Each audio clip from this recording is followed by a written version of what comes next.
Hello and welcome everybody to Cosmic Divide, the #2 Valorant podcast in the world. This is episode 13. That's right, a baker's dozen of great and drama-filled episodes with TMV, my co-host here. TMV, how are you doing today, and what are we going to be talking about? Yeah, I'm doing okay. It will be unlucky for some. This episode is going to suck. So, number 13, we decided to just pack it in. Not even try this one. So, yeah, it's just going to be an hour of just, long pauses, silences, bad editing. If we make any mistakes, it's just going to be an absolute wreck. But we're going to start off with speaking of wrecks, let's talk about the Valorant Offseason and just in general. This is the problem, I think, for a lot of people, potentially. We're not even in the middle. I'd like to say we're halfway through. We're not. We're a third of the way through, I guess. When That's how the long league start next year? Like January? I think it starts the last week of Jan, I think is the what last week? Oh my god. I think tier 2 will start at the start of Jan. Okay.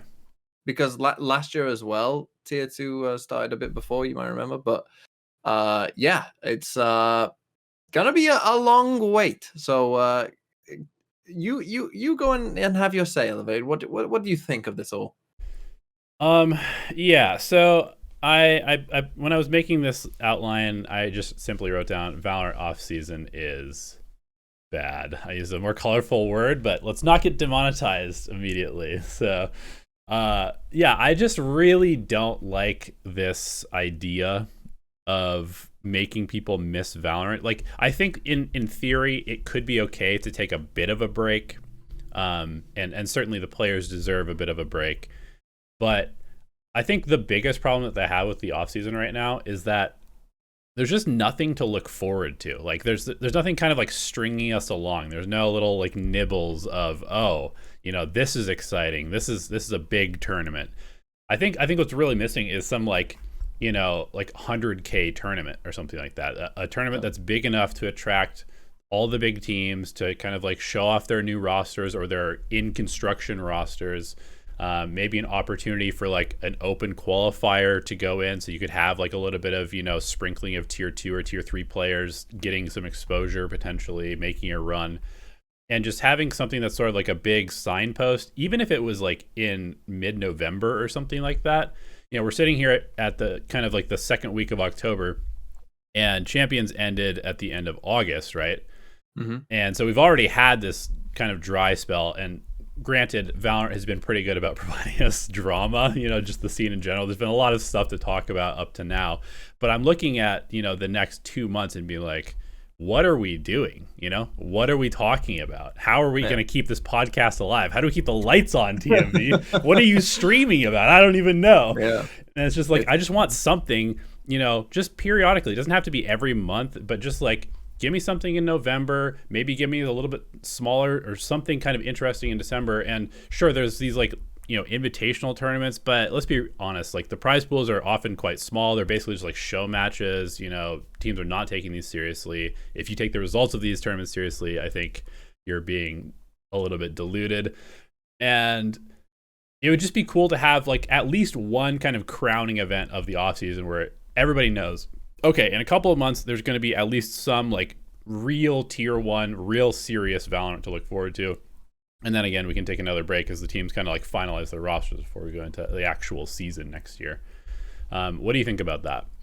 Yeah, so I have a couple of thoughts on this, really. I mean, like you say, to me, there's only obviously there's the Game Changers Championship, which, will be fun to kind of, watch and whatever. That's good. And I'm glad that, gets its kind of own space when it's the only thing. I think that's a good thing in general. And then, like you say, though, there's really, to me, there's only one, like Red Bull Homeground is the kind of only tournament where it's like, there's going to be like multiple like top teams, who are competing in this event, right? It's actually going to be like, you're talking about, right? Yeah.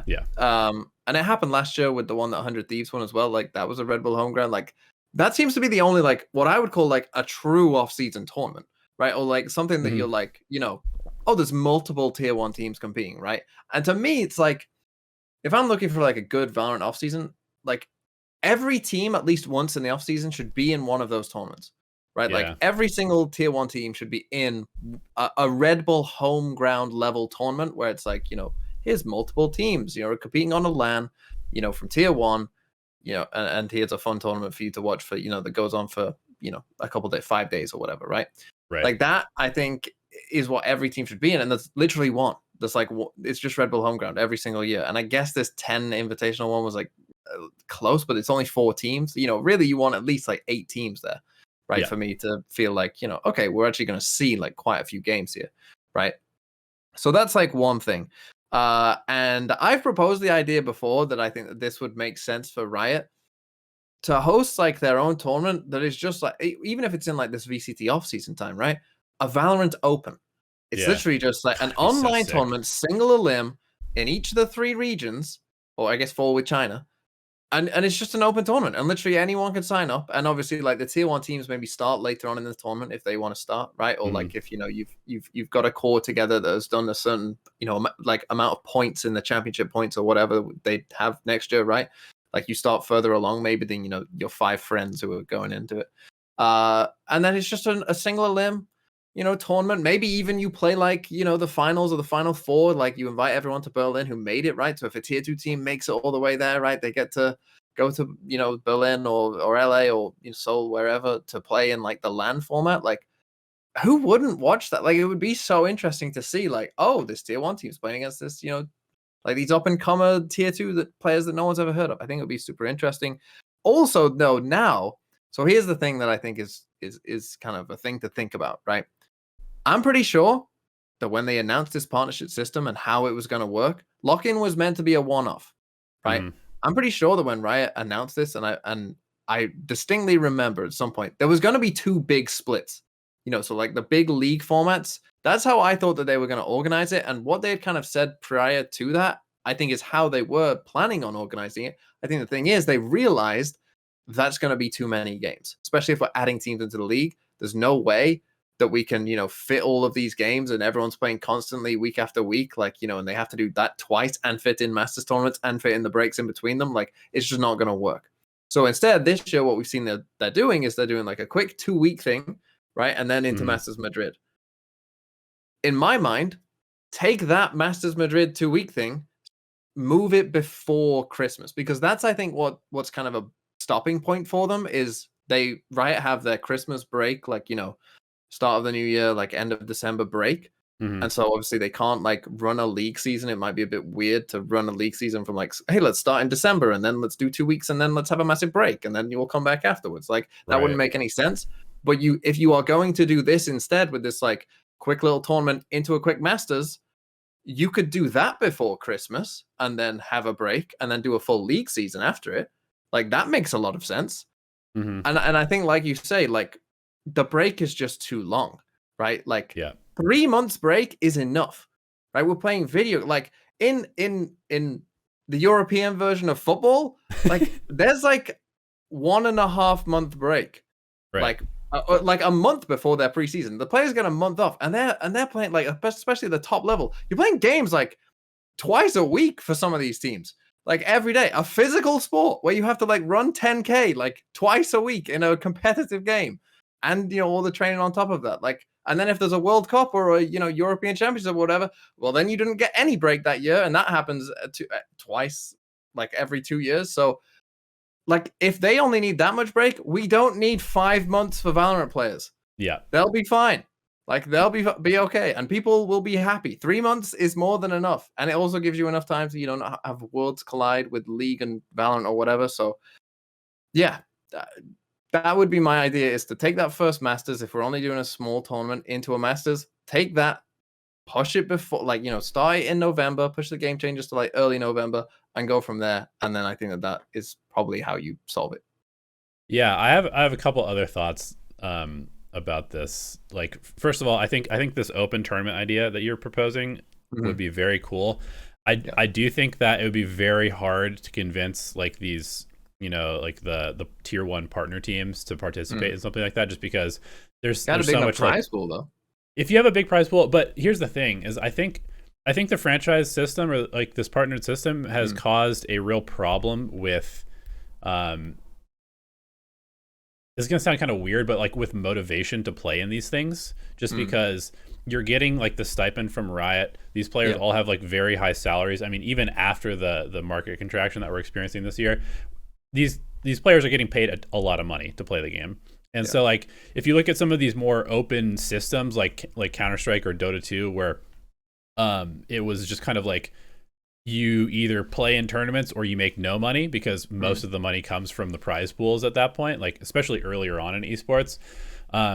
It's just hard to kind of motivate players who are like, oh, you know, I'm just like sitting around for 5 months making 10K a month, like don't even have to do anything, right? You know what Riot could do though? They could What's just that? force the teams. They could just put it in the contract and force them. Again, They could. The whole point of this whole system is that Riot has They're the in power. control. Yeah, that's true. So they could just say to the teams, look, if you don't take part, guess what?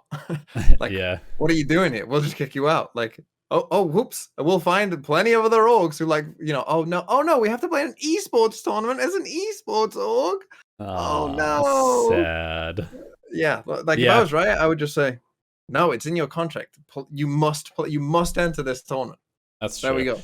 The other option that I was thinking about with this is that you could just make it a big open tournament, but no tier 1 teams participate, but everybody else is available, and then the winner of that tournament automatically gets a spot into tier 2 league, like into the Ascension League, because there's going to be a bunch of qualifiers for the Ascension this year, at least in North America, because like there's like 3 orgs that have maintained their roster at this point or something like that. So there's going to be a lot of open qualifier teams, but also it kind of changes depending on which region we're talking about. Yeah, because for like EMEA, like there's so many leagues that you're like, if you're half decent, you're gonna get in the league anyway. So yeah, it's kind of one of those weird things where I do think, again, if we had more of a structured tier 2, like if tier 2 was also combined regionally, right? Like then I could see that working. Like if EMEA was just like you had like a big league and then tier 3 was split off into all like different little leagues or whatever. Yeah, it might work. But anyway, I think let's move on. Well, most people will agree with what we're saying, I'm sure. And I think so. Is it that even that interesting? Let's move on to maybe the one little nugget that might be interesting, and that is the new agent. We know a new agent is coming. We know it's going to be a duelist. There's been some little like hints, I guess, of things that they might do. If you know, there's things out there about on the Sunset Defender spawn. Like there's this weird thing that comes up that no one knows what it really is yet. Riot have said that, oh, it's something that people thought would never be in Valorant, but people have speculated that it might be, and it's gonna be. What does that even mean? You know? Yeah, like that's a very like weird. It's a very weird thing to say in general. Also, and I might be crazy here, but someone in the comments watching this will remember, I'm sure.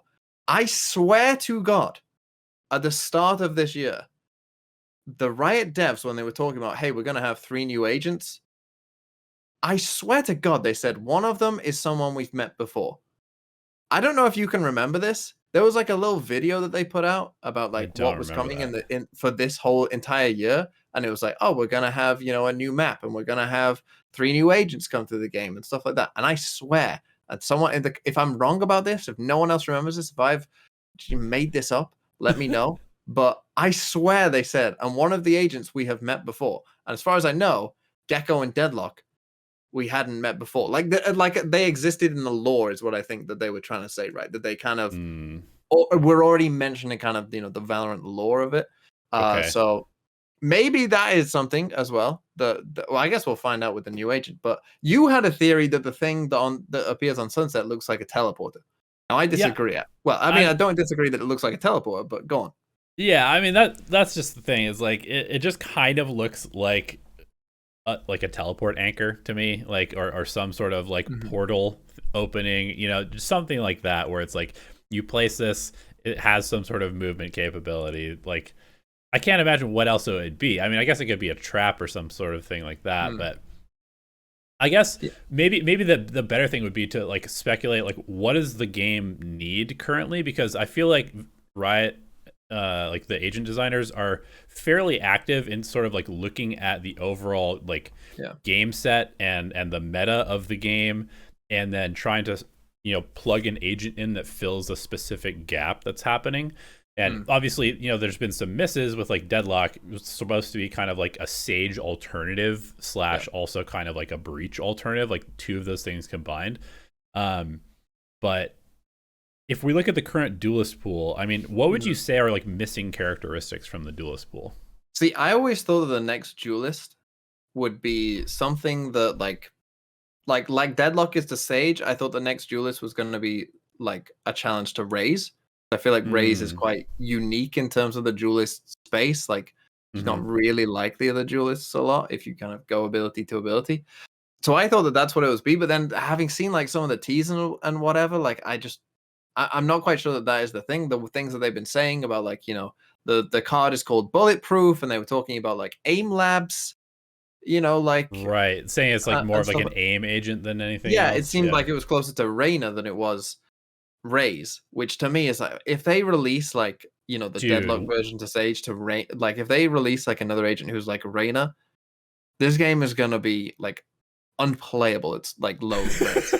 Like seriously, it's gonna be unplayable. What if it is a agent that allows you to like go invulnerable like briefly? Like yeah, I did think about let's say you're like as you're running through a choke point, you can hit a button, it turns you invulnerable for like 2 seconds to like all that damage. Would be very strong.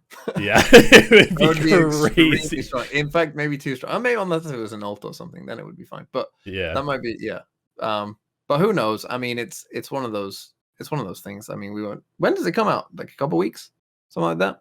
Yeah, maybe end of the month. And I think this is an interesting time for a new Duelist to come out. You know, with the jet nerfs as well. Yep. You know, there's still like some maps. Obviously, Raze is going to be dominant on some of them. You know, some of them are kind of seen as like, well, it's still probably jet. But if a new Duelist came out that was actually good, you know, that would be quite interesting to see, like, you know, where we would actually go in terms of the meta, and maybe double Duelist would reign on, you know, some of these maps again, and stuff like that. But let's move on. Actually, let me ask you one more question before we move on. Go for it. I guess my main concern right now about the Duelist pool is just that, like, I feel like we started to see like little sprinklings of Phoenix and Reyna and a little bit of Yoru here and there. If we come out with another agent that's just like very clearly like Jet Raze tier, how do you feel about that? Like, do you think it's just kind of them cutting off like the Duelist potential? You know, what's the word I'm looking for? It looks like we're starting to see a bit more diversity in the Duelist pool, and if there's something that's just like very clearly, oh, this is just the best op agent again, or you know, this is just the best entry agent again. Yeah. Is it kind of like truncating that progress that we're making? Look, there's always going to be an interesting debate here. Yeah. About like, as obviously we add more agents. To me, the first ever example of like agents being somewhat similar was like when KO came out to Phoenix. I felt like they're almost in the same lane, and I think Riot did a decent job of, you know, saying, well, KO ult now is 8 cost, and Phoenix flashes are really fast, and the KO right click flash isn't as good, to make them different, or at least feel a bit different in terms of their strengths and weaknesses. But that was a long time ago that KO came out, and that was like the first time I was like, ooh, I'm not too sure about that. Obviously, as we add more, it's just going to get worse and worse. And I feel like the Duelist class has always been the one where, you know, we've had dominant ones, and then we've got the others. Right. And I think, to me, in general, the idea of like this flashing Duelist class when you've got initiators with flashes, you know, that have rechargeable utility, that was always going to be a problem. Like, that's to me is the main reason of why like those non-movement Duelists struggle, is because they're just worse KO/Sky. Like, that's what most of them are for most of the time. That's a really good point. And yeah, I mean, look, for me, long term, I play a lot of card games. Rotation, I think, is sometimes necessary. Well, it definitely is in card games, to make it fun for me. And would I mind agent rotations? I actually kind of like the idea. For me, it would be very interesting. You get different metas all the time. You'd get, you know, if you, like, for instance, if an agent is too much of a problem, you rotate him out. We'll work on it. We'll work on it behind the scenes. If an agent is just not seeing any play, like a Deadlock now, right? Oh, we'll rotate them out. Don't worry about it. We'll work on it. We'll come back in, you know, 6 months, bring them back in like they do with maps. And it's a new and improved version, and it creates hype. And, you know, the problem with that, of course, is that one, people main agents, and people like the agents that they main, and they've already put money into like buying the agent cosmetics and stuff like that too. Yes. So, and two, obviously, like for new players, having, you know, constant like, oh, you could play this agent one day, but now you can't, for like more casual players. might be a problem. But then again, I would say in unrated, you can play anything. But then Right. comp, you can play the ones that are in the further differentiate the unrated and comp situation. That would be kind of interesting, maybe. All right, guys, we'll get right back to the podcast, but first I have to try to give you something because Acend Club just partnered with Yasa Play, which is the manufacturer of height-adjustable ergonomic desks for extended gaming sessions with great comfort. And to celebrate the new partnership, we're going to be giving away one of those desks to one of you guys if you follow the link in the description below to enter the giveaway. Back to the podcast. Let's talk about some cheating. Let's talk about some aim labs, but with assistance. Yeah. So I'm sure most of you who are listening to this are probably aware, but for those of you who aren't, there was a free agent team in North America. It does always seem to be North America, or at least for the most part. Yeah, this one hits a little bit close to home for you as well, I feel. A little yes. Pengu reference. Yeah, but the team is called Newt Newt, which is not good for my branding. Because I latched onto Pingu, and I don't know if they one of the players did actually message me on Twitter though after the fact, because I made a video about it, and they were just like clarifying on the situation. But yeah, team called Newt Newt did actually pretty well in the game changes, and then it came out that one of their players was cheating, right, or allegedly cheating, and they had to forfeit the game, and then there was drama because obviously this team had beaten other teams like DSG's team, and obviously Disguise is a very popular person, and his team got knocked out, or at least partly knocked out, by a team that was later found to be cheating. Created a whole drama, of course, situation.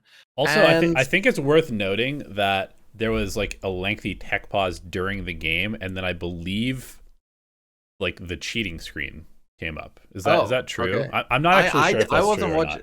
Look, it was like 1 a.m. my time, so I wasn't Okay. actually watching the game. And then like all the VODs were like just of the maps that were played, that you couldn't actually find the whole VOD, or at least I couldn't. So yeah. Okay, so I might be incorrect. There was a big tech pause that happened, and then they were banned. Okay. So. Well, yeah. So what the cheating was is a bit of a debate, right? Of course, anytime you hear cheating, everyone like I think wants to assume the extreme, right? Of like, oh, they must have had like word exe, like on their computer, like they are just like wall hacking or aimbotting, or like right, just like obvious cheating. To me, like there was no obvious clip of like, oh yeah, this is like no way a human could hit that shot, right? No one came out with any clip that I could find where it was like, oh, that's obviously cheating, right? And again, I don't know like what a cheat looks like or anything like that, but to me, there was no like gotcha, like here's where it was. It was in round 12, and you could see that there's no way they would know that they're here, or there's no way that they could hit this flick or whatever, right? And so there's rumors that the person who was accused of cheating said it was because they had been ban evading on that account, and they thought their ban evasion, or the punishment for that had been should have been expired, and so they should have been allowed to play. There's rumors that it was actually because the person Riot thought maybe was ineligible to play, which seems a bit weird, because obviously did they not verify that like when this team started to play? Seems like a bit of a weird one. And especially to do it mid game as well, that makes even less sense. You would think like surely you'd do it after the game. So yeah, we don't really know what it was, and Riot is doing an investigation. But again, it's more Game Changers drama. As someone who was recently in the Game Changers scene, Elevated, go on, be a spokesperson for the entire scene. Okay, so yeah, for those of you who don't know, I was working with the Ascend Game Changers team this last split as an assistant coach, just to help them prep for trying to go to champions for Game Changers in Brazil. And so I got to just kind of experience the scene firsthand. And the first thing I have to say is that these players deserve a spotlight. They're very, very good. They're very, very passionate. I'm glad that Riot is making this effort to, give them opportunities to play and showcase their skills, because I'm going to be honest, like some of the stuff that I've seen from players just in terms of mechanics, in terms of decision making, in terms of calling, like it is on par with players that are playing in tier 2 and even tier 1. Like there are some insanely talented players in Game Changers. And so I fully do expect that in the next, few years we will start to see maybe some of that migration of talent from the Game Changer scene into co-ed teams, and I really hope that it does happen.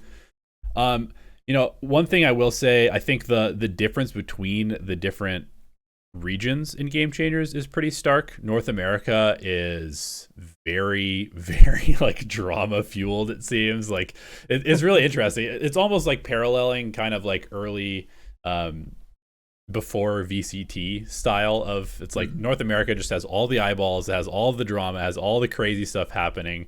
And then you've just got kind of like the EMEA region, just, quietly grinding away. Lots of like very hardworking, good teams, fighting for 1 or 2 spots. You've got like the LATAM and Brazil region being dominated by Brazilian players, just crazy, crazy skilled. And then you've got kind of like the Wild West of the Pacific region, which has some very good players as well. But it's like, this team is good here, and then this team is good here, and this team is good here. So I guess having worked in it, I'm more excited about it to watch it and just to like, follow the development. But as far as this whole cheating thing goes, I mean, I do think, and I have to be really careful here just because, there's so much, I think, at stake with this, just because it is sort of this initiative of like trying to highlight, women and marginalized genders to have more of an opportunity.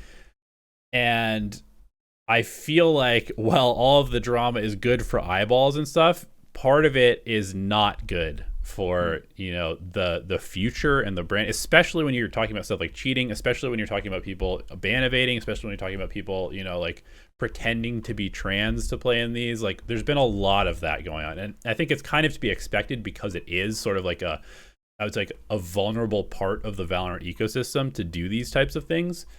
But I think there needs to be a lot more care taken to kind of like foster like a very real, good competitive environment, because if given the time to flourish, and if given like the platform to showcase those skills, I think that Game Changers will kind of like organically grow, because there are a lot of women, a lot of non-binary and marginalized gender people that are very good at the game and just kind of need a bit more time. Like, I think one thing that I will say is that the difference between like the tier 1 players in the like the men's side of things and the Game Changers is just this sort of like competitive experience and fire of like understanding how to like fight to win the game. And I think that is like one of the biggest barriers that as a boy, you grow up having to like, you have to compete, you gotta fight for stuff. Like, that's just kind of like beaten into you sometimes literally by coaches and stuff. Like, you have to do this. And I think that is an attitude that takes a bit of time to kind of like foster in people who are not necessarily raised that way.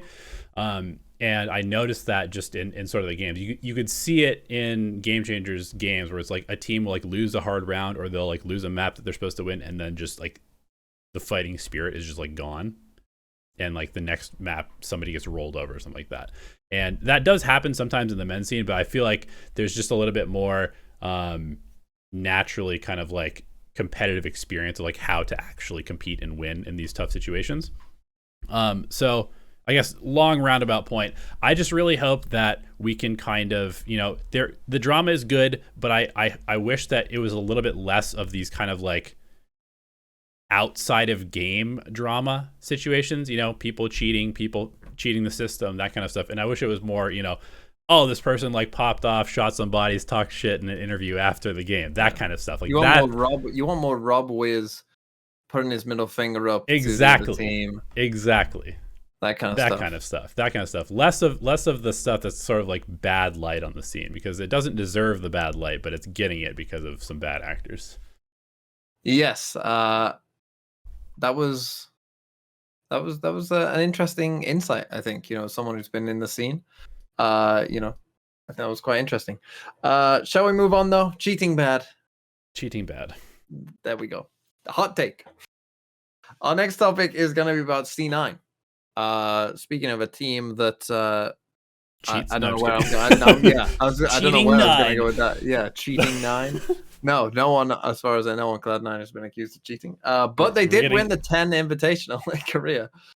And not many people expected that. I think a lot of people, including us, I think on this podcast, maybe looked at their rumored team from before and thought, "Oof, Yeah, are we that's really gonna pretty much the reaction we had. Yeah." So, but then they went and beat. I mean, a weakened DR, not. I mean, barely even DRX. Like 3 of the 5 stars of DRX. EDG though, I think had their whole team and T1 as well. Who aren't like they're all obviously decent teams, and C9 managed to come out on top. Now, look, there's a ton of caveats and there's a ton of like anyone who brings this up. I'm sure that, the people will be talking about this and whatever. They'll always say like, oh, well, DRX didn't have their full team and it was best of ones. And oh, it's an off-season tournament. Who cares anyway? Oh, these teams always start good or whatever. To Why is me, your it's impression like, of me so good right now? yeah, I know. Like that's all true. Like it's all true, but like why not overreact to this? Like why not? Like why not just say C9 are going to win it all, based off this. EDG are like a top 6 team. Everyone thought EDG, by the end of this year they're going to be like the best team in the world. So C9 just beat them. So what does that say? C9, they're the team to beat. Right there. I just said it. There you go. Let's overreact to this. Okay, so I mean, the fact that they beat EDG is fairly impressive because if I had to pick a team that would win this, it would be EDG just because they've kept the same roster from last year that was very, very good, and the rest of the teams. To be fair, I don't know. Did they play twice or did they only play EDG once? They just played one BO1. It looks like. Okay, in the one BO1 they played EDG. I literally did a video about that today. It was on Sunset for a start, so obviously like that's already a bit kind of no one knows what's really going on that map. And some of the things EDG were doing, like they're playing. Go and watch that game on EDG's defense side. Go and watch Kang set up some of these chambers. I'll use setups in quotation marks because they don't know what they're doing. Let's just put it out. He's got his TP like at his feet, like for multiple rounds. Like his TP is at his feet, or he's just put his TP in a position where he can't use it. Like because they've lost this part of the map and now he can't use it. But they never had any plan for like what happens if we lose this part of the map. It looked like I don't know. But then like he can't use his TP. So he's playing chamber and he was never really getting set up on these angles or whatever, right? Like to me, if you're playing chamber on Sunset, particularly towards the A side, right? You want to like set up your chamber like deep on A, ideally with like an op or something, just watching towards A main, and then just leave him there and then, go elsewhere. And if someone comes, kill him, TP out, right? And then go from there. That wasn't happening at all. The TPs were all getting put like at the back of the site, like, and then we're just praying and we've got multiple people just cowering in corners, like hoping that they don't come to A again. It wasn't great. But C9, the main thing I took away from this C9 performance as a whole is that, they probably haven't had a lot of scrim time or practice time or whatever. And obviously the players are pretty familiar with each other, at least for most of them, I'm pretty sure. But it looked decent, right? Like that's the main thing I think you could take away from this is that a lot of people might have expected Cloud9, especially against a team like EDG in that game, to go there and get stomped no matter the map, no matter like what's going on. A lot of people would have expected, especially in that matchup, for them to get stomped. And they didn't, right? And sure, if it was a best of 3, I think EDG would probably win, right? Like just straight up. But the fact that like I think a lot of people thought, oh, this team might be the bottom place team in Americas. To me, this kind of shows like, okay, this team is probably more of that kind of middle of the pack team. Do I think that they will be like up in the sky high? No. Also, Penny got a lot of, people were not happy with him being signed, but he looked pretty good. You mean Whippy? Like who? Oh, did I say Whippy. Penny? Yeah. God, I'm mixing up my old V1 players, like from the 2021 first LAN. Right. Yes. Sorry about that. I meant Whippy. He was pretty good overall, and so that to me is a good sign. And I think C9. Yeah. Am I taking this away that they are the best team? No, but I think they'll be okay. Maybe. Zappa's still good. Jake looked pretty good. Yeah, I could see this being a very similar trajectory to a team like Furia next year. Hmm. where they like come in, they look really hot. Because I mean, this team is one of the first teams to like finalize their roster and start playing in events, Yeah. right? In the Americas League at least, and so they're going to come in, you know, with experience, having kind of maybe even built some momentum for these, believing that they're very good. And so I can see them coming in and kind of like, you know, stomping some of these teams that really haven't played officials in a while.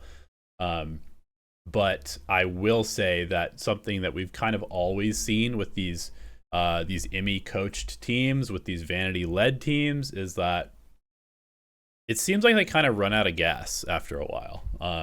And So so that with that'll G2 last year. yeah, that'll be a big challenge for them, is whether they can take this momentum and, you know, maybe their early read on the meta and actually translate that into an extended good performance. But yeah, I could definitely see them coming in and stomping some teams early on in VCT. Okay, well, there you go. That's the Cloud9 take. Now we are going to move to Americas. And we're going to talk about some roster stuff that's been going on. And let's start with the Americas champions from last year, which was Loud. Because Loud officially release Aspas, and they have a verbal agreement with QCK. I always think that's a verbal agreement. Would you trust it if you were a player? I feel like, well, we'll talk about some of these orgs later on. Or some of these orgs, I would not trust anything. Right. But a verbal agreement with QCK and FroD, it seems, is gone. You hear of tried to get a little conspiracy theory on me and a type less involved question mark. But let's just talk about Loud. Obviously, Aspas gone. In comes QCK. Bit of a weird replacement, I think. Most people would probably think. Yeah, so I mean, what's their roster looking like now? They've got Les, they've got Yep. Sadok, Yep. right? Kaonzine. They've got Kaonzine, Tui's, and QCK. And actually today I did see that I think Kaonzine's contract was removed from the database. Loud have no one under contract, but Okay. it is just understood that those players will stay They're with Loud. reworking the contracts. Then, Yeah. Okay. Well, what do you think of QCK? Well, I mean, I thought that he was definitely one of the standout players on Furia. I thought that he, you know, obviously, like many of these Brazilian players are, mechanically is very, very strong. Adds a lot of firepower. I mean, as a controller, that is one thing that's worth noting, is that he was playing like kind of secondary controller last year, or maybe even like primary controller, just a lot of Viper stuff for Furia. And he was, you know, often kind of like topping the scoreboard in games that Digizin was not fully popping off. So obviously very talented in terms of his firepower.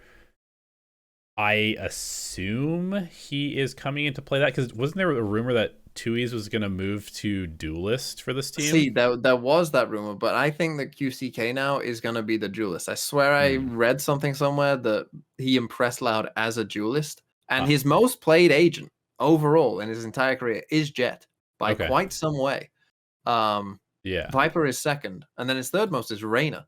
God, what was he doing on Reyna for all like 555 rounds of Reyna? A lot of rounds on Reyna.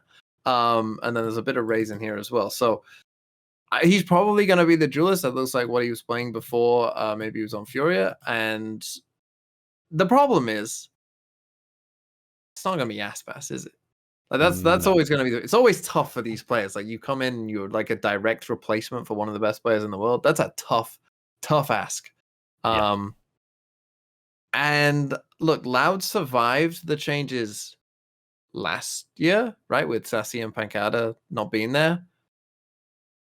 I still think, you know, Loud have the main 4 core that they had from last year, but I think that losing Aspas for them is going to be harder to replace than it was for Sassy and Pancada by quite a way. Personally. Which is funny, because you would think that the Duelist role is maybe the most plug and play out of all the roles in the game, except for maybe Stokes or something like that. But yeah, but to me, like Sassy and Pancada, obviously Sassy brings, you know, that kind of like leadership, extra leadership, and you know, all of that, the experience and stuff, which, you know, you can't really quantify. But for me, like, and Pancada obviously had a great champs, but I was always like, Pancada's like a good smokes player before that, and then he just had an insane champs, which I think made everyone think that he was like one of the best players in the world. But for me, he had a good tournament. Blasphemy! You're saying he's not? I still think he's good. Like, I'm not saying, Sentinel should cut him tomorrow, but I just wasn't like, oh, this is an irreplaceable, like, Mhm. player. I just thought, and Tui's came in and was, okay. And Kalmazine came in for Sassy and was Very good. pretty good. Yeah. But this one I feel like is tough. And we've seen obviously QCK, and again, he wasn't on Duelist, so I'm not gonna like judge him for, oh, you didn't have a million ACS on Viper. Like, I'm not gonna, judge him too harshly for that. And he's a tier 1 level player, we know that. But I think that this might be the difference of Loud finishing like first in Americas to, maybe like third. Mm-hmm. You agree? Yeah, I think another thing that remains to be seen is like where they go with comp stuff, right? Because Yeah. if QCK is kind of like a Jet one trick when it comes to Duelist, Jet Reyna, like, are they gonna go with the Jet Reyna stuff? Are they gonna lean into Chamber, which he's played before? You have to play Raze this year. If it stays as it is, unless the new Duelist. I mean, this is another thing as well. Maybe the new Duelist is where we go. Yeah, so I mean, who knows? I definitely am less confident in this team. I think that's fair to say, and I think that another thing that, let's just go into the next kind of part of this topic, which is that it looks like FroD is now officially off of Loud. Yeah, and it sounds like, and the reason I put less involved question mark is that I think there was a stream where somebody was talking about this, and there was like problems with communication in the team last year because FroD is not a native Portuguese speaker, and like I personally think that's just a lie. This is a plain excuse. I just don't buy it. Mainly because Sadek speaks pretty good English. Yeah. Like if you've heard him speak English, his English sounds pretty good. Yeah. Which to me is just like, well, if those two can speak English together, FroD can just tell Sadek, and I'm sure he trusts Sadek enough to translate it to Portuguese if the rest of the players can't understand. Aspas is going to an English-speaking roster already, so we know his English must be good enough as well. And Sadek speaks Spanish, so FroD had to speak in Spanish, and then I just don't believe that. And if that is such a problem, if that is like such a massive obstacle, again, I'm coming from this from like my background of football, like you get coaches that go to places and they can't speak a word of the language, and they'll hire a translator, and all of the team talks and all of the tactics will be done solely through a translator. In fact, Jose Mourinho, one of the most famous football coaches in history, started out as a translator for Barcelona. Okay. Like, that's legit. Like, where he got his first coaching role because he was a translator, and then as the manager who he was with started picking up some of the Spanish language, he realized that Jose Mourinho was giving like good team talks in Spanish, like better than he could do, and that's how he became his assistant coach. And then he went on to become like a one of the most famous coaches in football history. Didn't know so that. Like it's that I just do not believe. I think what's more likely is the coach that they are rumored to be picking up, which is who is it? Just not STK, like moving into the head coaching role? No, it's the person on the spreadsheet here called PEU. Don't know how you would say that, but apparently they wanted to get him for last year, but couldn't for whatever reason, and so FroD ended up being the coach, and now it looks like they're just bringing in that guy that maybe they always, he was always the first choice. And I think that is interesting because I think, having seen Loud play before and after with FroD, I think that's actually a pretty big change, because to me, Loud were always a team that like weren't that interesting in terms of like comps, or like, they didn't really set the meta on any maps, right? They just played kind of the default comps. They even stuck with the old Ascent comp, even when Chamber was kind of, the full meta. They stuck with the old like Jet Omen stuff, the stuff that's meta now, right? They stuck with it the whole time. And to me, that is what Loud were. They were just like, we're going to play what's meta on every map, and we'll just beat you with, our superior gameplay. But to me, it was FroD. I would bet that it was FroD who, was like, hey guys, let's play Harbor Viper stuff. Yeah. Like, hey guys, let's play like Breach Fade on Pearl, right? Like, and obviously the Breach Fade stuff didn't work as well as like the Harbor Viper did, but I would bet that was FroD who was pushing that. So I think we might see Loud return to just like very standard, very boring, like run of the mill, those teams that I hate that have no creativity. I'm like, you're getting paid to do this, and you're the most boring people in the world. Like, I think that we might see a return for that for Loud, which would be I don't unfortunate. think will help them. Yeah, especially if they're. I think it's just safe to say it's a downgrade at Duelist, no matter what. Like, there's just no way.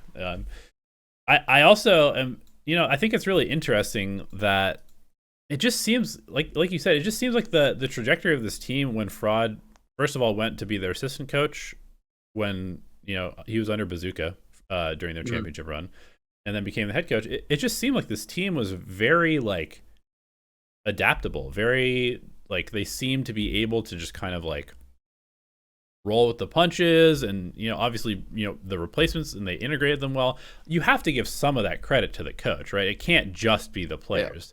And even though it's very hard to judge the impact of a coach just from the outside, I would have to believe that FroD is just a very good coach because of his insane level of experience playing TAC FPS and just the fundamental stuff, the teamwork stuff, the leadership stuff that he has to bring from his whole career. But don't you get it elevated? He couldn't even speak the language the whole time, so he's having to do get this him with, out. like, Get him out of that's there. even like a bet. He was able to be a good coach when he couldn't even speak the language. Like, he's such a good coach, right? That even when they don't even understand him, it just his body language, his natural energy and enthusiasm was helping them along the way. As if it doesn't make any sense. The language thing doesn't make any sense. Like, surely when this guy was with the team, like, you'd know at the start of the year if the guy, like, if that's going to be a problem. Surely, like, a weekend, you'd be like, we don't understand a word he's saying. Like, surely you would think that would be a problem a week into the season. And surely you would think, like, after working with them for a year and now going into year 2 and you've got this 5-month off season, if it was that big a problem, surely if you're FroD, you'll just say, well, I'll learn Portuguese. Like, don't worry about it. Like, I've had a whole year of probably picking up bits, right? Surely your off season is just studying Portuguese in like an intensive language class. Yeah, you go into an intensive language course, you learn Portuguese, you come out the other side, you're fine. It's BS, the language stuff. They just, But I think FroD is a good coach, and I think. So where does he go now? Is the question. Is he the new Fnatic coach? Like, well, that I think that would be interesting to me if it is FroD doing all these crazy comps and stuff. That if he gets Fnatic playing interesting comps, sign me up. That's my one big thing with Fnatic is, God, they're boring after a while. I mean, they're good, but like, I kind of hate the Fnatic. Like, I really hope that on Sunset Fnatic aren't good, because if they set the met, like Lotus, I've decided is the most boring pro map to watch. It's right there with Ascent. It's so slow. It's so boring. All the teams do the exact same stuff. Everyone plays pretty much like, slight variations on the same comp. It is so boring. Yep. And I'm not saying it's the wrong way to play the map, because I agree with the way they played the map, but my God, is it dull. So I'm hoping that Fnatic aren't good at Sunset, so that they don't set the meta on that. I'm hoping that Paper Rex are the best team on Sunset, so that we get an interesting meta. But yeah, and I don't even know how I got to that tangent. But yeah, FroD on Fnatic, give it to me. Shall we move on? Yeah, let's do it. Let's move on to Lev. Speaking of Aspas, Lev officially get rid of Taco and Shy.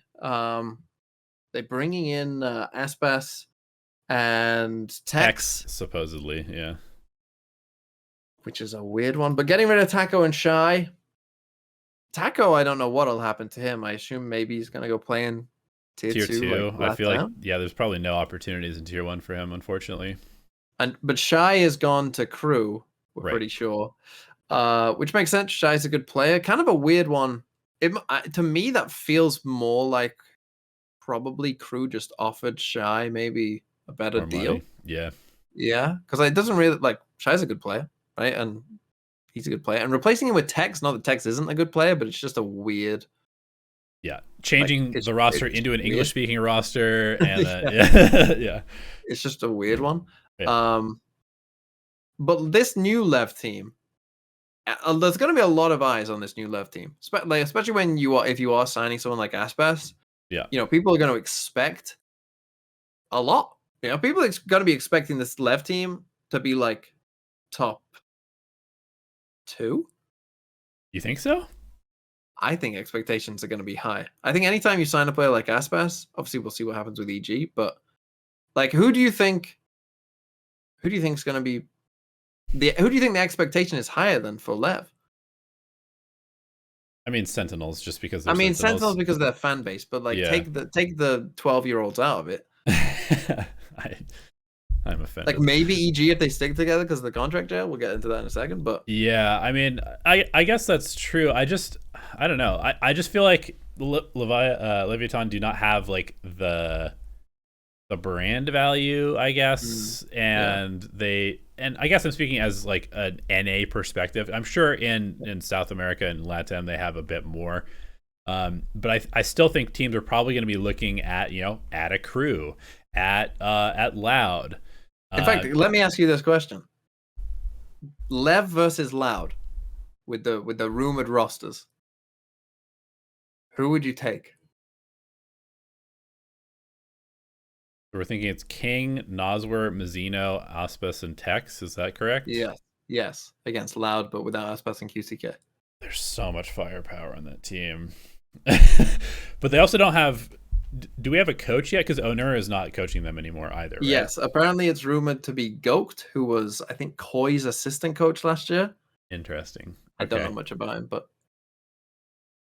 I don't know. I mean, I guess I would have to just say Loud because of their structure and history of being able to just make it work. But I mean, on paper, firepower wise, I would definitely go with Leviatan. There you go, folks. You heard it here first.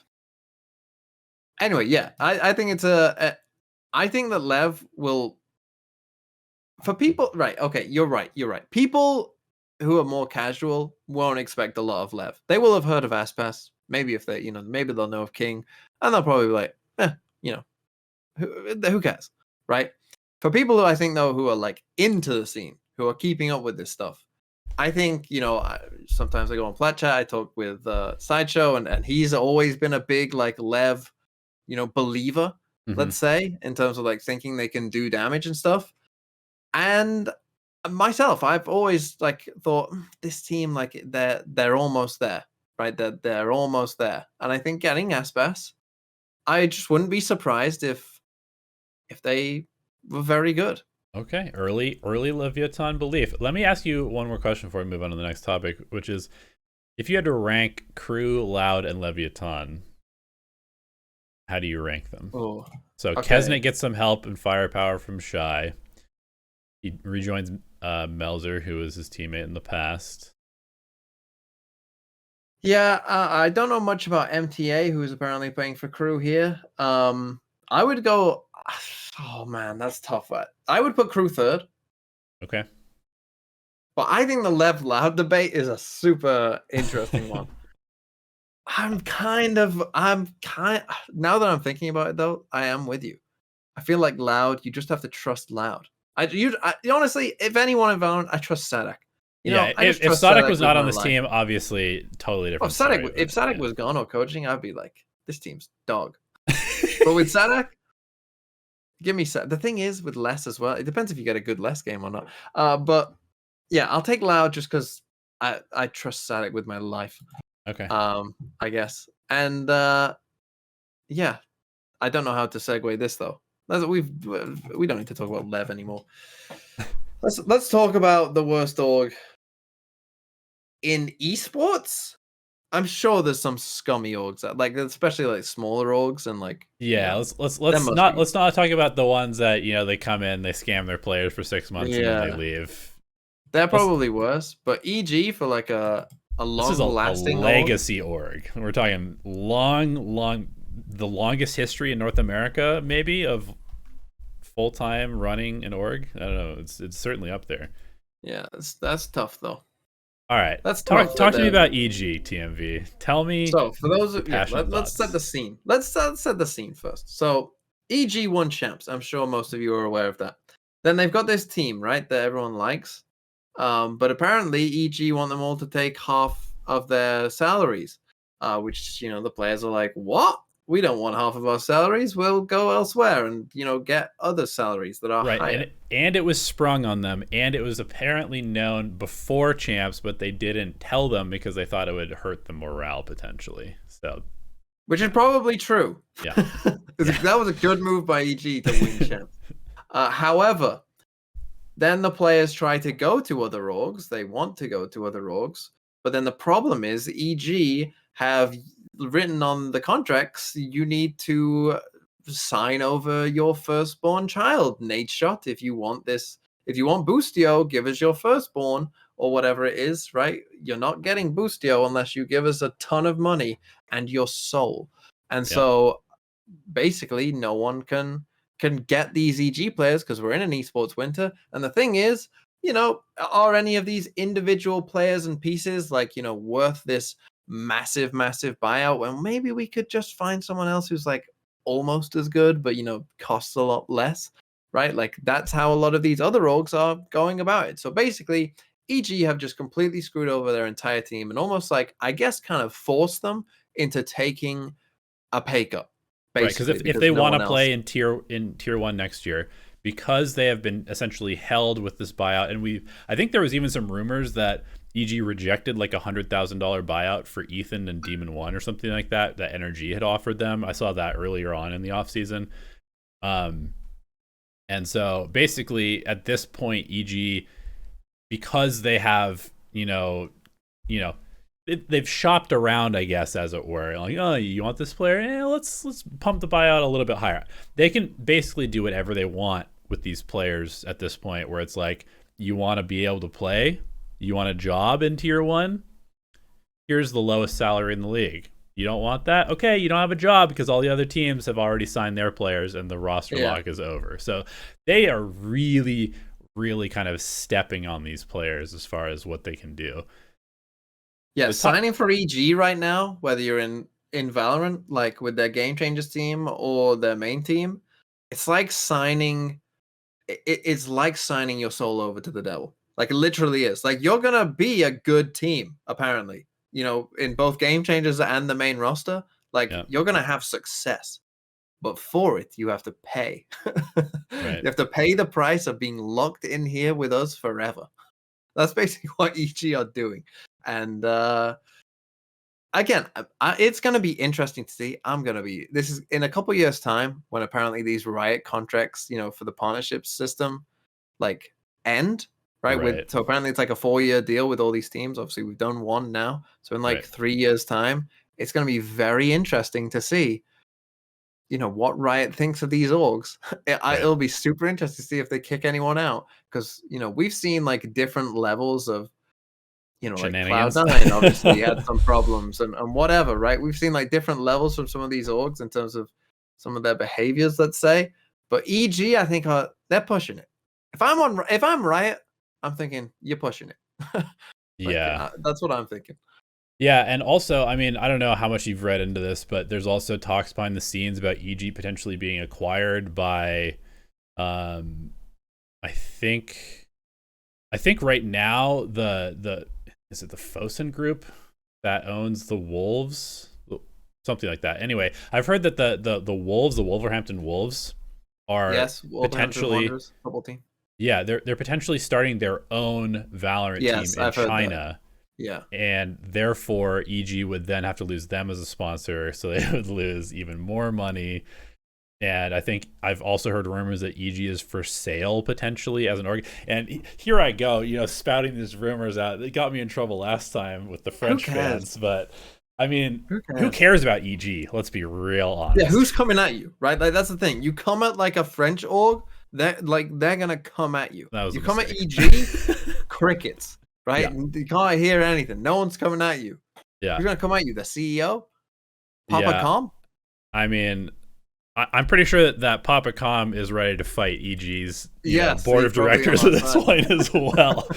So, yeah, I mean, honestly, who knows what this roster is going to look like next year? I'm very, very confident that at least a couple of the players will be gone. It seems like it's going to be likely Boostio. It seems like it's very possible that it could be Ethan gone. I think there was some teasing that he might be going to NRG recently. G2? Yeah, I don't know. It's gonna be really weird. It does seem like there's a very good chance that Demon 1 is stuck. And I think that's just one of those situations where And that will be very interesting to watch because he started to stream and he's blown up. He's like, you know, a 10K average when he streams now. So if they try to pay him like, you know, 8K or 6K a month or something like that, because they're his only option at this point, because they put his buyout at $1 million, let's say. And that's the thing, is because his stream's blown up, EG is probably just cranking that buyout up higher and higher and higher every single time a team offers. So if they say, you know, you play for us for 6K a month, you know, whatever the league minimum is, or you don't play in tier 1, is Demon 1 the type of player that's just going to be like, fuck you, I'm making way more money from my stream, I'm sitting this one out, and then I'll come back into some other team? Because I believe what I've heard is that, you know, if they don't want to take this salary, this league minimum or whatever EG's offering, then EG can just terminate their contract. So then it becomes like, does EG just terminate the contract, or do they just like? Well, that's the thing. It's how's that even work? Like, yeah, like surely they need to.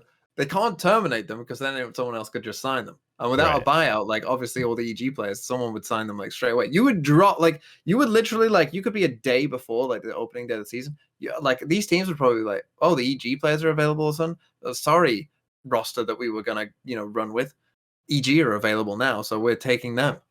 Like I wouldn't honestly be surprised, and that would actually be a good move as well for those orgs. But yeah, it's just, oh man, I mean, there is just like it was such an all they had to do. Like if you were having struggle financially, literally cut every other roster. No one cares about your other rosters. You just won champs. Literally, if you're only in Valorant, like, and I know like that would be sad for the people who are, you know, on EG on these other rosters. Like, you know, you'd feel bad for them, but like that would have been like the practical business decision. Would just be like, let's just go all in on Valorant. You know, this is our team. Like, you know, Valorant's a big esport. This is what people like. You know, we've got players that are marketable. Yeah, like that would have made business sense for them. Business for a team and an ownership group that likes to pride themselves on their business model. Oh, look at us with our, you know, innovative ways of recruiting and training players. Look at our business model of being, you know, this forward-thinking team. Your business sense fucking blows. I'm just going to tell you that. You are a very poorly run, no fucking business intuition, fucking backward ass clown of an org. So that's what I have to say to you. Okay. That was a good way of ending it, I think. Let's move on to Pacific, shall we? We have an announcement. This is official. Hot off the presses. Was this today, I think? I think it so. was. RRQ have announced Jemkin. Jemkin was playing for Scars. Yep. Who finished second last year in the Pacific Ascension, so it makes sense to sign a player. Jemkin will, in my mind, be famous, at least for now, for going 0-14 on Reyna on Bind in that final. That's a tough place to have like a 0, like no kills in the game. Playing Reyna, that is tough. But other than that one map, Jemkin was pretty good and was probably deserving of a tier 1 slot. And in fact, 22 ACS 0.09 rating. Yes, it was a rough game, especially on Reyna as well. That does make it worse, doesn't it? But Jemkin, other than that game, was pretty good. I'm honestly shocked that no one has picked up Crystal, who's an IGL who is insane at fragging, like unbelievable. I'm surprised at that. But Jemkin, to me, it's a good pickup for RRQ. RRQ are like that team. You know, they're like that kind of like on the outskirts. No one really thinks about them, but like maybe they'll be good. You know, like maybe they'll do something. That's to me where RRQ are, where I'm looking at that team. That to me, it makes sense what they've done, right? To me, when I'm looking at this team, like what I like to call it the Fnatic approach, where you have a roster, you keep the good parts, discard the parts that aren't as good, get players in, keep the good parts. Like that's what Fnatic did, right? Like going through their roster, right? They had boasters from the start, then came Durka, kept those two, outgo the rest, right? Like incomes, Althea, we'll keep them, outgo the rest. Like, oh, we'll find Leon Chronicle. Oh, that's our roster. Oh, we're insane, right? That to me is like the way, like long-term plan-wise for a Valorant org, I think that's what you want to do, right? And I think RRQ, this year they've kept Flips, Zafiro, and Lemmy probably their 3 best players. Mm-hmm. Add in Estrella and Jemkin, like, see if it works, see if they're good, move on, right? Like that to me is a good way of building the team, and I think Jemkin is a good player. And hopefully they go with just a 5-player roster this time instead of doing the weird 6 stuff that they were doing, right? Because they were switching out Emon and EJ, I think. Oh, was it EJ? I think it was EJ and Emon, and maybe they would even sub out 2GE and flip those. But been anyway. A long time. Yeah. The off season's too damn long. I don't even remember what happened last year. It's literally like what? When was it? When was LCQs? Was that July? Or was that June? I think it was July. So it's been like 3 months since we've seen like some of these teams play, which is a long time. Anyway, RRQ get Jemkin, pretty good signing. Duelist player, I guess, for those who don't know. So yes. Well, hopefully not much Reina. Hopefully not much Reina. Hopefully. Okay, moving on. ZETA Division, your favorite team. It's I think we talked about this before, but now it's like been official, and there's an interesting little twist that they had as well. So ZETA, they are getting rid of Crow and 10, and keeping the other 3. But they're not actually getting rid of either of them. Yes, they're still on ZETA Division. 10 is becoming a content creator. Crow is becoming the assistant coach, I think, and then coach who it was, XQQ, is also becoming a content creator for the org. Right. They're promoting their assistant coach to head coach. Crow is becoming the assistant coach, and then they're signing 2 other players. Right. I think most people are pretty happy that ZETA are doing something. Getting Crow as an assistant coach is interesting, but I kind of dig it. I think it's kind of cool, actually. Yeah. And look, getting 2 other players on the spreadsheet, if you're wondering, just a quick spreadsheet update.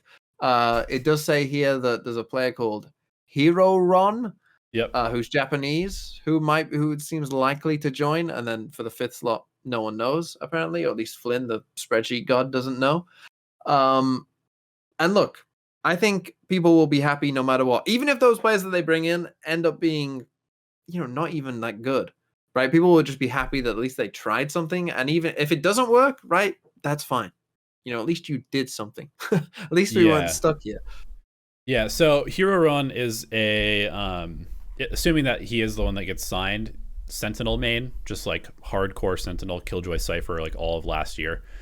So it'll be interesting to see what their positions look like, because it kind of feels like all of last year and even the year before that, they were kind of like trying to, they're in a sinking ship and they're just trying to like plug holes as more holes pop in, right? So it's like, okay, we desperately need a better Sentinel. Okay, Laz, you're now playing Sentinel. Oh, Crow's not performing on Sova. Okay, Laz, you're playing Sova. Like, oh, Dep, you're playing Smokes now because we don't have somebody who can flex into that role. So at the very least, it seems like maybe they will have a better sort of distribution of their players in terms of what their roles can be, so that they can focus in more. I think I would love to just see Dep just play full-time Duelist. Like, don't put him on Viper on Fracture, even though his Viper was like pretty good. I would love to just see him, just Neon, Raze, Jet. I don't see how they don't do that. Yeah. It is interesting how you say that Heron's a full-time Sentinel, because obviously Laz has played like quite a lot of like Killjoy and stuff, and Chamber, if obviously they wanted to go that way. Right. So it'll be interesting to see exactly how it shakes out, but obviously a lot of that will depend on who their 5th is as well in terms of roles and stuff. And as I say, roles don't matter at this point in the season. You don't know what the meta is going to be. You don't know what Duelist is coming out. Maybe there'll be even another agent comes out before the season actually starts, because the off season is so goddamn long that there's no point in worrying about roles at this point, because you don't know what the meta will be. Right. But I think it's good, and I think ZETA Division, I want them to do well. Yeah, they keep the core that we were talking about in our last episode of Sugar Zero, Laz, and Dep, which kind of is like their, this is the people that fans would like associate with the org and the brand for the most part. Yeah, and I'm glad. Okay, good for ZETA Division. Moving on to GenG. Now this is quite an interesting one, because you've written here, GenG are doing open tryouts for their roster. Now I don't know if you saw this. But they announced on Twitter, right? They have announced that, yes. Mm-hmm. But on the like Reddit thread of this being announced, Elmer Putty, the former coach of GenG, said that they did this last year as well, and that it wasn't like a for a full like, oh, we're definitely going to sign someone to the roster from these open tryouts.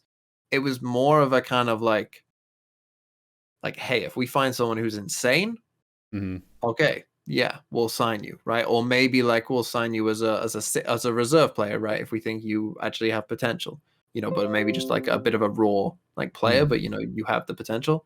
Sign you as a sixth. That it's not necessarily like, hey guys, we have no idea what we're doing. We can't be bothered to like, even look up any players. Like, what's VLR? We've never heard of stats. Like, what are we like?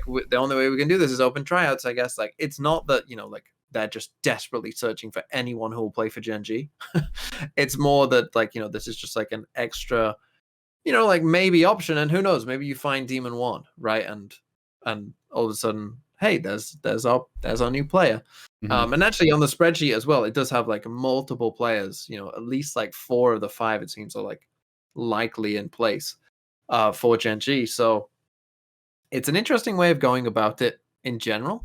They do have Texture fully signed to their team, right? He's like, he is officially, but it's 4 slots basically that they're looking for. Yes.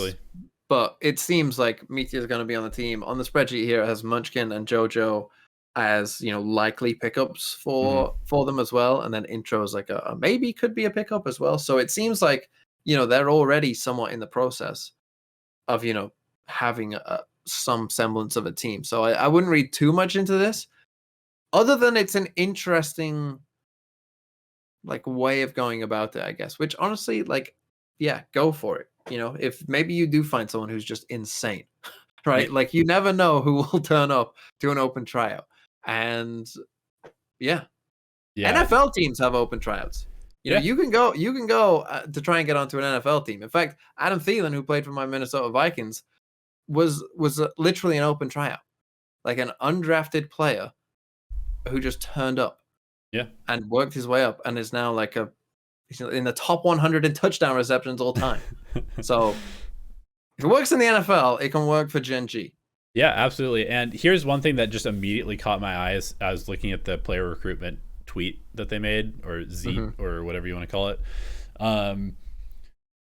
Preferred qualifications, experience as a Valorant player, awards and other FPS titles. The Overwatch League died. There are a lot of very, very, very talented Korean players that are probably looking for other jobs at this point, or certainly looking at other prospects, because the Overwatch League, gone. Very likely not going to be a thing. Overwatch competitive, sure, it'll probably be, it'll exist, farting around in like the lower tiers of esports, but there's going to be some very talented players that are probably going to look for the next thing. We've already seen Carpe make the move. We've seen other Overwatch players, Boostio, make the move. Clearly, there's some translation of skills that works here, and I would not be surprised if GenG is specifically trying to target some of these Overwatch players with this. God, imagine like an open tryout, and you turn up like it's just like some like random Korean, like cracked Zoomer kid. Yeah. And all of a sudden, like in your open tryout, it's just like everyone else is just like an Overwatch League pro. Yeah. Like everyone else is just like names that and you're just looking around like, oh my God, I have no chance. That would be quite a scene. But yeah, that's a good point, and it will be. I mean, that even makes more sense with that context, I guess. Yeah, for them to do that. So yeah, GenG. I mean, I'm still not on GenG's train. They got rid of King. Doesn't make any sense. Also, isn't their coach the coach from DFM? I think that's. Oh yes, that was rumored as well. Oh my God, yes. So look, this is tough. This is tough, right? Yeah. So obviously, like if you're rumored as the DFM coach to be going anywhere else and on a tier 1 team, of course everyone's going to be clowning you. Like, what the hell are you doing? The thing is, of course, we don't know how much that coach is responsible. And I guess going to GenG would be a good way of figuring out, right? Because that DFM roster never had a chance. No. Right? Like maybe they just never had a chance. And look, I don't know how much is on the players, how much is on the coach. I'm almost go for it, GenG. Sign this coach so I can figure out, is this guy just a massive fraud? Or was he just on like a team where it's like, what are we doing? Right. I would suspect the latter. Yeah. But it could be the former. And if it is the former, then we'll find out this year. If it is the former, then give it to me, because then I can just make a video like.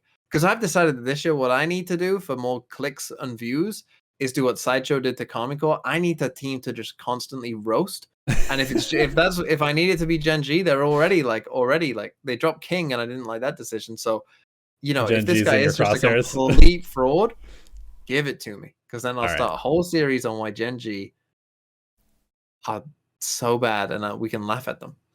Anyway, villain arc for TMV coming in. I like it. Speaking of bad players and rosters, maybe is Ye bad because he's on Bleed and it's been announced, and it got announced in a weird video. It was like a Lamborghini. You didn't love the video? I just thought it was a bit of an odd one. Some of these roster announcements, we can get to one later on as well, just a bit weird, I would say. Like, this is the thing. Like, the one that we'll get to later at least has like it's kind of funny. You kind of get what they're going for, right? Makes sense. Yeah. This one to me was just like, I mean, I guess it's very Bleed. Like, hey, we're Bleed. We're rich. We're rich. Like, that's the point of it. Like, that's the whole point of it, I guess. But Ye's on Bleed. Now, I've had a lot of debates back and forth with people in my Twitch chat and whatnot. Is Ye washed? Is he not washed? Talk to me. Is Ye washed? Is he washed? No. I mean, okay, there you go. I did. Topic over. EMEA. I did a whole interview with Ominous. I don't know if you saw that. I watched it. I did. So I got some insight into like how he went about scouting, and it's funny. I posted the video, and there's like the context of, oh, they didn't trial anybody, and that was sort of like what a lot of people latched onto. And when you didn't put that in the thumbnail, right? Yeah, I mean, when I put that there, you can't. See, this is the thing. You can't say, oh, I did this interview, and he said like, oh, they didn't trial anyone. That was a bit like controversial. Oh, and people latched on to that for some reason. Oh, I wonder why people latched on to that for some reason when you elevated, put it in the thumbnail. I mean, I thought it was an interesting statement. I didn't think that people massively misinterpret it as a negative thing. People are randomly latching on to this one point that I highlighted and made sure everyone knew about. Man, TMV's bullshit detector today is just off the charts, calling everybody out. All right, whatever. Give me your thoughts on Bleed. You've already heard mine.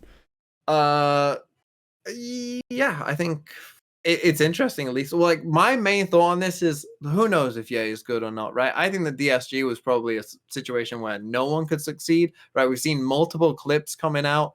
I remember that Steel like leaked a clip when Ye first joined, and he like body blocked. Like Ye, Steel like body blocked Ye, and then he was talking about it and whatever, and we heard the comms of it, and like DSG just seemed like a mess from start to finish, like the whole thing. Oh my god, what a mess, right? And so I don't think anyone could have really succeeded in that situation. Obviously, Bleed, you would expect they won Ascension. It's probably a better run ship. It's probably doing okay if they manage to win Ascension. Like, it's not going to be awful. Yeah. And so, yeah, for Ye, I think it'll probably be fine. Now, here's the thing: if it does go bad, yeah, this will be such an interesting story and almost like an interesting case study. Like, how could the best player in the world? And again, it wasn't close. Like, this is the thing that you have to remember with Ye. Like, because I'm sure people might have forgotten this by this point, but like in 2022. Ye was by far the best player in the world. And you could say that, oh, he was just chamber abusing and all this. There were plenty of other people who only played chamber as well. Mm. There was many pros who only played chamber and maybe a tiny bit of jet. They were nowhere near as good as Ye, right? Like, and you can say, oh, he had a good team. There were other good teams as well, but none of their chamber players were nearly as good as Ye. So if he does struggle, oh my, this is going to be one of the most interesting stories I think we could possibly have. And that's not me rooting for him to struggle, because Ye seems like a nice guy. I hope he does well. But if he does struggle and like he ends out of tier 1, I mean, I'm sure he'll have like a good enough streaming career, because, people like Ye and he's still going to be a big name. So I'm sure he'll still, find a living. But it would be very, very interesting if that was the case, because I can't remember what it was. They played a game what was it? Was it in Copenhagen they played a game, maybe against like Guild or something, that they lost Optic their like first game? And I think, was that like the first time that Ye had gone negative? There was some kind of stat like that. Yeah. That like almost a year into his career with like MV/Optic, he hadn't gone negative in a Right. single game. Yeah. Which is like, and then compare it to now, like if he does struggle and ends up like, because I think if Ye does struggle and this bleed thing doesn't work, who's going to pick up Ye? Like, see, I just don't see it happening. I really don't. Yeah, I mean, here's the thing. He's just not going to struggle. Like, I'm just so I'm so confident that he's going to be good. I just have absolutely no doubt in my mind that he's going to be good. And the reason for that is like you're saying, okay, I've got a couple of points that I want to make. First of all, I think that Ye has one thing that you just simply can't replace in this game, which is just insane disciplined aim. Like in this game, if you have immaculate crosshair placement and extremely good reactions and discipline to always clear your angles and the way that he peaks stuff, you just can't teach that. It has to be developed over a very long period of time, and it just makes you so good in this game that like he's going to get frags. The only reason he would not get frags is if like his teammates are flashing him and stuff like that. Like he's gonna get value, and it doesn't really matter whether they even have to put him on Jet. If Jet is like the third or fourth best duelist agent, he's gonna get value. And I think also he's going to a team that has a coach who has done a huge amount of work in Counter-Strike, understands a player like Ye, understands how to use a player like Ye, and the blueprint is out there, right? We're talking about, you know, Envy Optic. This is a team that was very Counter-Strike based. They understand how to like use players in that type of system. I think we're going to see a similar type of thing with Ye, where like they give him the opportunity to go play by himself, make a lot of plays with the operator, and then the rest of the team is just this insane Pacific crazy, you know, just like you get a little bit of both, right? You get the crazy aggressive part of the APAC region that's sending it in, pushing people into Ye's operator and just feeding him kills that way. Is he going to be the highest rated player in the world again by a huge margin? I don't think so, but I I think he's going to be one of the highest rated players in Pacific, and I do think that he's going to be just as good as he was in 2022, with the caveat of not having the most broken agent in the game to play all the time. See, this is where I would say to you, if I'm trying to promote this podcast, but two, just in general, like no one will remember anything you say. Ye's gonna suck unless you make some insane prediction, right? Like this is the thing. You should have gone out and said, Ye will be the highest rated player, not just in Pacific, in the entire world. Because then, if it does happen, unlikely, but if it does happen, then everyone goes, oh my God, what a genius. How did you know that? Oh my God. Wow, that's incredible for you to predict that. But if it's wrong, no one cares, right? Like those are the kind of predictions when you're on these kind of things. You know, if you want to get into anything like this, you know, if you're watching this and you want to get into like, you know, podcasting or predicting or talking about esports or sports or whatever, right? Those are the kind of takes that you have to have, particularly during off seasons when no one will remember. You gotta be just like shoot like, you know, a half court shot like all the time, and you won't hit almost every single one will miss. But if you make one, everyone will remember it, and that's all you'll be remembered for. So there you go. I make predictions that I believe in, and I don't necessarily believe. That's where you've gone wrong in this business. You can't believe anything you say. But anyway, that's Ye. But here's the one thing I do want to say. Last thing on this. Okay, last thing on this whole thing about chamber, like chamber abuser. Here's something that anybody who hasn't played like a MOBA is not going to understand, maybe, which is that there's so many pieces in this game that you're supposed to break the game by finding the broken ones. You know, there's a reason that everybody eventually started playing Jet, because she was broken. There's a reason everybody started playing Chamber, because he was broken. There's a reason everybody's still playing Viper, because she's broken. You're supposed to abuse the broken mechanics in the game when they are available to you, especially if you're trying to win the game. So the fact that everybody was abusing the broken stuff and Ye was still the best, okay, maybe he's just the best at abusing that particular mechanic on Chamber. That's fine. I don't care. That does not that doesn't take away from the performance, in my opinion. Maybe he is just the best at using this like instant escape untradeability. I have the best first bullet accuracy and the best op in the game. Cool. Maybe he doesn't have that opportunity. He's still really, really good. One thing I'll always remember Ye for, no matter what happens, is before Ye came about, everyone thought that ADSing in this game was awful. Yeah. Do you remember that? Remember that time? And then everyone's like, well, wait a minute. Ye's like the best player in the world. He's doing it. And now like everyone does it and like you don't even think about it. But legit, like if you go back, like, people thought ADSing in this game was like, you should never ADS with a Vandal. Like that doesn't make any sense. Your movement is less. And then now everyone does it because it's like, it's just easier to hit them in the head. Yeah, it just makes the bullet spread better and you get to see them a little closer. And if you have very, very slow aim, which Ye does and Demon 1 does, who also ADSs a lot, just makes it easier to aim. So there you go. Yeah. There you go. Anyway, let's move on to the MEA. First part of it here. cNed has officially signed with FUT. Is it official?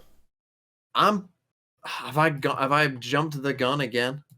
I think it's been like very teased. Oh, verbal agreement, our favorite we got term. Our verbal agreement. Okay, good. Yeah. So cNed has I guess you don't sign a verbal agreement. cNed has a verbal agreement with FUT to sign. Which is a good pickup by FUT. Yay for FUT. cNed obviously got a lot of flack last year for Na'Vi. I honestly think there was more going. cNed had an impossible task last year where Na'Vi as a team, didn't do as well. When cNed did well, even if the team lost, it was like, oh, Na'Vi lost, unlucky. But if cNed ever did bad, even if Na'Vi won, it was like, wow, cNed's washed. cNed, what a problem. cNed doesn't work. Thank God Sugetsu carried cNed through this game. Yeah, like so he was in an impossible situation, I thought, last year. Moving to FUT, he gets to be on a Turkish roster. I'm kind of excited. This kind of gives, again, I would have loved for FUT to keep Kiwi and sign cNed. That would have been really, really hype. And I know all the little roles, clickety clackers, typers in the chat would go, oh, the roles don't make any sense. Don't care. Just get the good players on your team. That would have been very hype to me. Still, I like cNed to FUT. If you are going to get rid of Kiwi, cNed is your best replacement. So yeah, it's good. But I don't really have much else to say. I think cNed is just kind of good.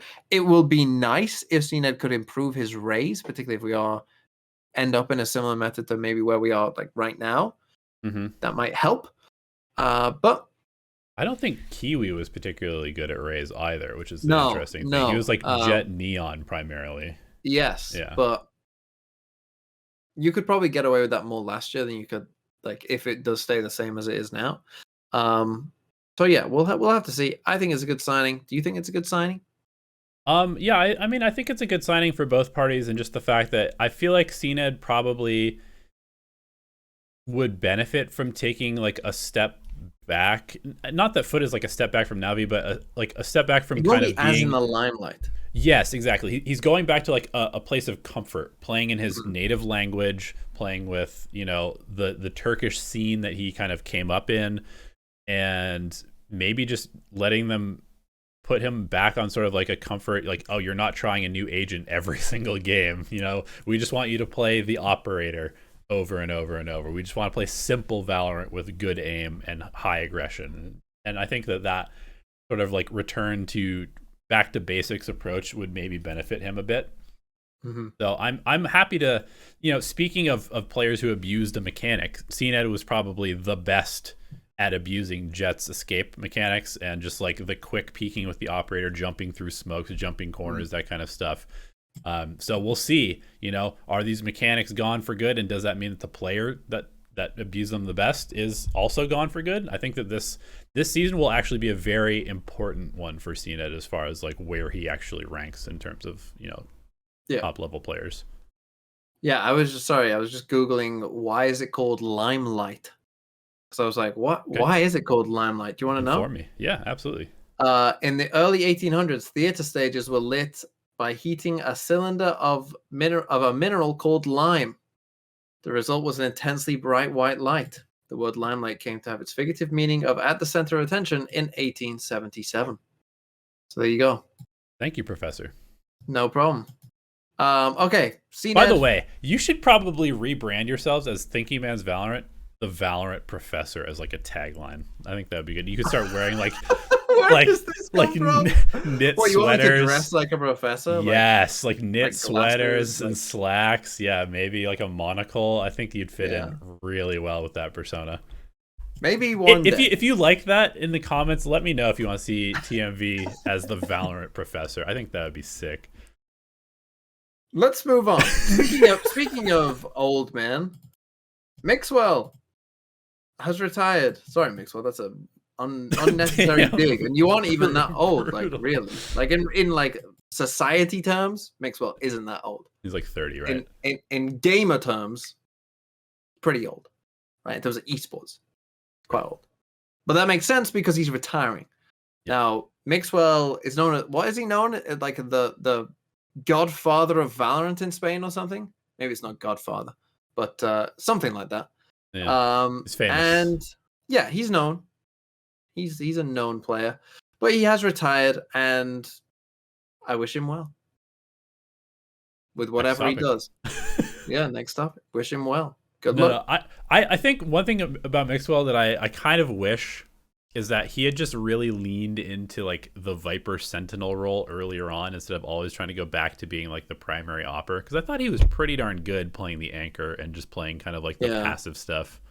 Yeah, some of those G2 roster decisions, like role-wise, it was always interesting. You never knew what G2 were going to throw at you. You really didn't. Like, it was, who knows what, have they played role roulette this week? Don't know. That was kind of the old G2 with Mixwell. But he did decently in Valorant. You know, he went to a couple lands with that G2 team. You know, did okay. He was okay. Yeah, he was fine. He didn't have a great end with Heretics here, but it's whatever. And then speaking of his team, Heretics, which I think is he becoming a content creator for Heretics, I would assume. I assume so. Yeah, I mean they're putting him in their roster announcement video. Yeah, he's in their roster announcement video with Benjyfishy, who looks like Benjyfishy, the new face of Heretics. Benjyfishy. You know, remember Benjyfishy from Fortnite? That's kind of what it seems like they're doing here. Yeah, that's their goal. Plaster Benjyfishy's face over everything. He's got a lot of Twitter once followers. Followed me. You know. Here's the thing. Well, he once followed me because I was doing the streams of Acend. This is what I'm going to get into. I was doing the streams for Acend, right? And Acend were playing against Enterprise, and I think it was Benjyfishy's mum on Twitter was like asking, "Where can I find a game? You know, where can I find an English version of an English stream of, you know, my son playing this game?" And I think I was the only one at the time who was streaming Acend versus Enterprise in English. So Benjyfishy and his mum, I think, then followed me. But then, you know, as time went on, and maybe as he moved to Team Heretics and didn't need the Acend versus Enterprise streams anymore, what does he do? He's gone on Twitter and he's gone, "I'll unfollow you." And so Benjyfishy, I used to have a brag that, I've got someone following me on Twitter who has like more than, like, how many followers does he have? 1.8 million followers. He's got I used to say, I've got someone following me on Twitter who's got 1.8 million followers. That's a pretty big flex. Okay. That's probably why I unfollowed you, is because you're using it for clicks. Perhaps. But now I don't even know who the most is, right? I don't even know who the most is. Durka follows me, which is nice. But, you know, Durka doesn't have Benjyfishy's kind of clout. He's got 213K followers, but it's not 1.8 million, is it? I'm sorry. I'm sorry for the death of your clout, TMV. We got to fix that somehow. You need to make a really outrageous statement right now. Let's get that clout back up. Heretics will be the best team in EMEA. Huh? No. No, but they did announce their roster, which it was the one that was rumored on the spreadsheet because the spreadsheet is always correct. And so for those of you, just quickly, a quick refresher. They have kept Boo, the IGL, and Benjyfishy. They've kept their coaching staff as well, but they've brought in Mini Boo, Boo's brother, Woot, and Rienz from Turkey, two Turkish tier 2. Were they on Fireflux? I think they were, or at least one of them was. Can't quite remember off the top of my head, but like good, solid players. Bring them up from tier 2. It's like a young roster that I'm not expecting a ton from, unless Woot and Rienz are like crazy, insane. If they're like the next Alpha years and you get 2 of them, then this team has a chance. But if they're just like tier 1 average players, then this team won't be amazing, I don't think. And also I think it's always a bit weird when you sign brothers, right? Like, what if one's good but one's not? Nepotism. That doesn't exist in esports. No way. Yeah, it was like, that's a bit of a weird one, isn't it? Like, are you a package deal? Can we cut one of you but keep one of you? Bit of a weird one.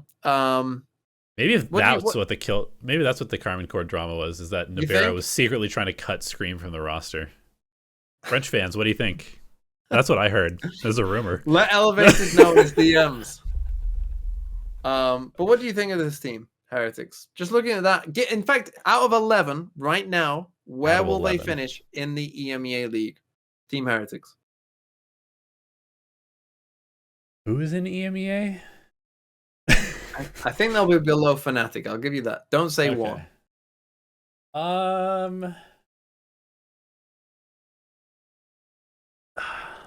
Who do I not believe in? Most of the team. I'll put them at like.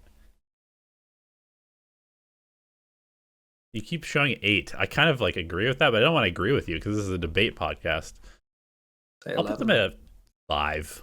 See, again, you 5? No, 5's too high. Okay, debate me, bro. Well, if Rienz and Woot are good, I could believe Benjyfishy, follow me. I believe in you. TMV doesn't.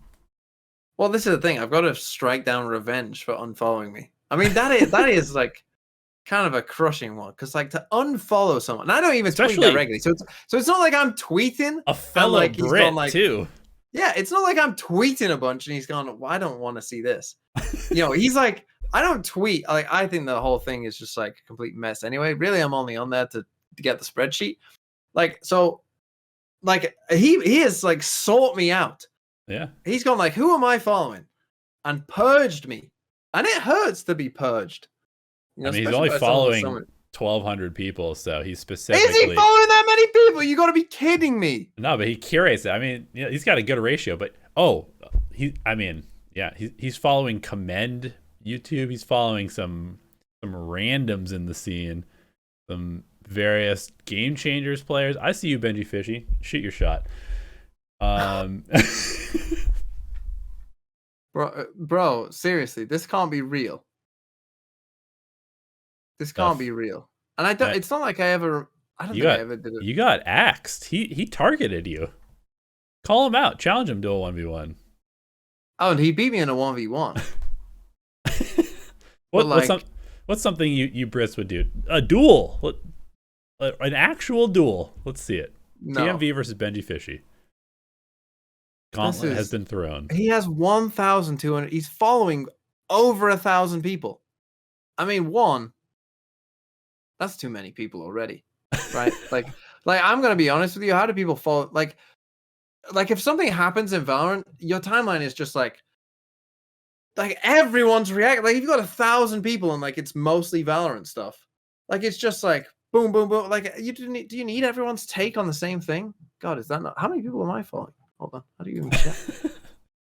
This is this is not great podcasting. How do you go to your own profile on this thing? God, I'm old. Profile. Hey, thanks for watching the episode. I'm following 66 people, just so you're aware.